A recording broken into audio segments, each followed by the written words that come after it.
Ever since I've started this channel, there's one episode I've always wanted to do, turning Doctor Who aliens into dragons.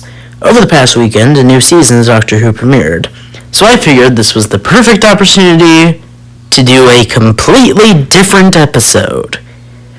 I swear I'll get to the dragon episode eventually. But without further ado, on with the show. Super X's log, stardate, whatever.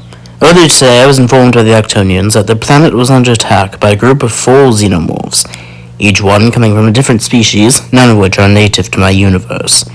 Immediately, I headed up to my spaceship to handle the issue, but on my way there, I ran into a friend who insisted on joining me. Hey there, Dandy dear. You all know you couldn't have a xenomorph episode without me. What do you mean by episode? Whatever. Anyway, he insisted on coming, and he flew off to Octonian Major. For those of you who aren't caught up with Imagination Team lore, the Octonians are the ones that gave Super X his X, an artifact that gives him the power to absorb the power of anything he touches. They also tried to kill me one time. That was fun. Right, I don't know why you felt the need to summarize that. Anyway, we quickly arrived at the central city of Octonian Major, where the Xenos had attacked. As an aside, do you find it weird that all planets in sci-fi films all seem to act under, one central government, as if planets don't have several different countries? And also, why do they only ever have one biome? Tatooine is entirely desert, Hoth is entirely a tundra, Dagobah is entirely a swamp. I mean, the planets in our solar system are mostly one environment, but half of them don't sustain life. I would think that a life-sustaining planet would have multiple distinct biomes, correct? Are you done? Yes, carry on. Great. We arrived on the planet and met up with the planet's leader. However, shortly after talking to him, a xenomorph broke into the room. It was this big green xenomorph covered in armored plating. It was also much more muscular than other xenomorphs. The xenomorphs tend to lay their eggs in other species, and the offspring tend to take on traits of whatever species hosted them. I had no idea what this creature could have been, but Dalton here seemed to. Yes, indeed. This thing was incubated inside of an ice warrior from Doctor Who. An ice warrior? It didn't really look that icy. It wasn't even blue. Well, they aren't named that because they have ice powers. They're named that because they come from Mars, which has ice. And also drive home the Cold War commentary. Okay, how do you... For some reason, many dimensions in this multiverse are just copies of pieces of pop culture. And as a kid, I had a major Doctor Who hyperfixation. I merely dropped off a bit shortly after the Jodie Whittaker arcs, but that doesn't say the new stuff is bad. I'd probably rank Ncuti Gatwa as my second favorite Doctor, only after Matt Smith, of course. Bow ties are cool. Right, so anyway, I quickly ran up to the xenomorph and copied its powers, giving me its armored plating and bladed tail. Meanwhile, I transformed into an Ankylosaurus and bashed the ice Xeno against the wall with my tail. Before I tried to run in and stabbed Xeno in the head with my new tail. Unfortunately, the tail didn't get through the armor, and it attacked me back. That was when I got an idea. You see, back in the medieval era, chainmail was the most popular armor for quite a long time. However, in the 13th century, plate armor was developed. It was designed to be better at taking hits from swords, arrows, and most slashing and piercing weapons. However, people quickly found a way around this using 2 primary weapons. Rapiers, swords which were basically giant needles that could attack the vulnerable parts of the body not covered by armor, and spears, which had smaller blades that could attack areas like the necks and armpits. They also developed half-swording, which basically did the same thing, but Dalton, I don't think we need an entire history lesson. Factually incorrect, but fine. I'll get to my point.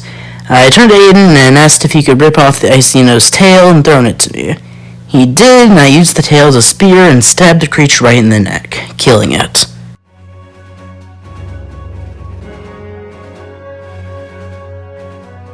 After killing the first of the 4 Xenos, we began looking for the location of the other 3. It wasn't long before we got an alert. Another Xeno was spotted.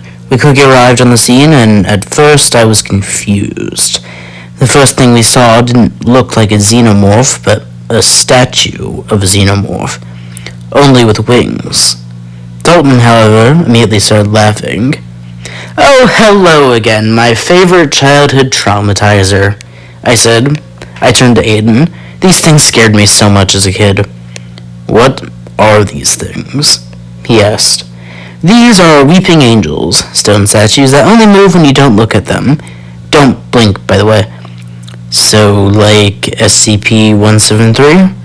"Correct, but this time not accidentally breaking copyright law. That's a fun story, by the way." "Okay, so I'm going to walk up to it, absorb its powers, and actually I wouldn't do that if I were you.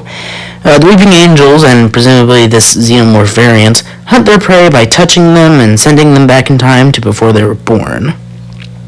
"Right, that's not great," I said. I then thought of a plan. "I have an idea. Can you stand here and keep staring at this?" "I mean, probably, but great." I then ran back to my spaceship and began to take off, not leaving the planet but hovering slightly above the city.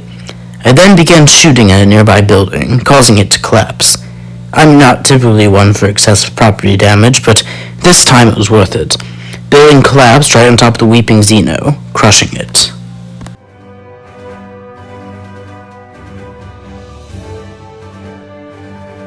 The next Xeno we came across was really weird. I landed my ship and walked back towards Dalton. However, I was not the only one walking towards him. From the other side, another Super X walked towards us. He immediately pointed at me in confusion. What are you?" he asked. "I'm Super X. Who are you?" "No, I'm Super X. Who are you?" Then I realized what was going on. I chimed in. "I see. One of you is the real Super X, and another one of you is a xenomorph that infected a Zygon." "A what?" we both asked. "A Zygon," I explained. "They're these weird orange creatures covered in suckers that can shapeshift into people. So all I have to do is figure out which one of you is the impostor." "Did you just have that queued up?" "Yes." "Okay, anyway, I expected Dino to ask a series of questions to determine which of us was the real Super X. But instead, he pulled out a laser gun and shot me in the leg. Correction, I shot both of you in the leg. That doesn't make it better." "Relax, 'twas just a flesh wound. Besides, there was a method to my madness. There's a fun phenomenon in humans that, when they're in pain, they will often revert to their first language. So I shot both of you, and whichever of you began yelling words that nerds would have to need to censor from the video was the real Aiden. I then shot the Xenomorph to death."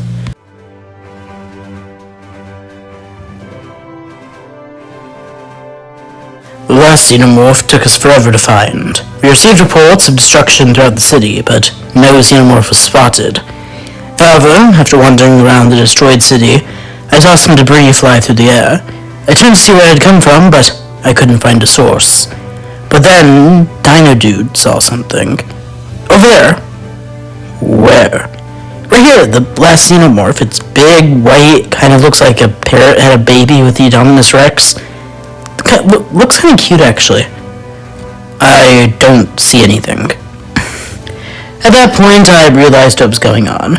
"Oh, of course, N.E.R.D used this one. No wonder you can't see it." "I can't see what?" This Xenomorph was bred from a Crepharis. They're an alien that only appeared in one episode of Doctor Who, and their gimmick is, no joke, they can only be seen by autistic people. "Wait, are you serious?" "Well, it wasn't clearly stated, but the only one who could see it in the episode was Vincent van Gogh, and they claimed it was because of the unique way he viewed the world, but that's just autism, so..." "Right, okay, so how do we fight it?" Then I had an idea. A terrible idea. It was a good idea, and it worked. Yes, it technically worked, but you didn't know that.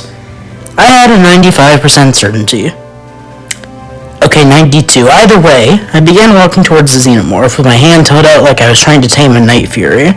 Speaking of which, N.E.R.D, make a How to Train Your Dragon's Xenomorph episode. Who are you talking to? Never mind. Anyway, I walked forward and approached the Xenomorph, and allowed it to approach me, before it placed its head in my hand. "What are you doing?" "It's fine, I tamed it." I'm sorry, what?" "In the episode, the Crepharis wasn't evil, it was just acting out because it was scared and alone. Because autism allegory. So I figured the Xenomorph had the same mindset. It's coming home with us." No, it is not. Relax, I already have a xeno enclosure built from when I adopted the toothless xenomorph. Besides, look at him, he's so adorable. Once again, I can't see him. Right, well, trust me, he looks adorable. His name is Vincent, and he's coming with us. So anyway, Dino Dude, Vincent, and I are all en route back to Earth. Another successful xeno hunt.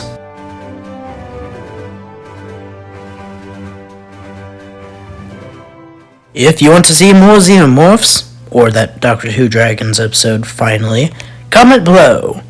Also, I got my email working again, so the next artist adaptation prompt is...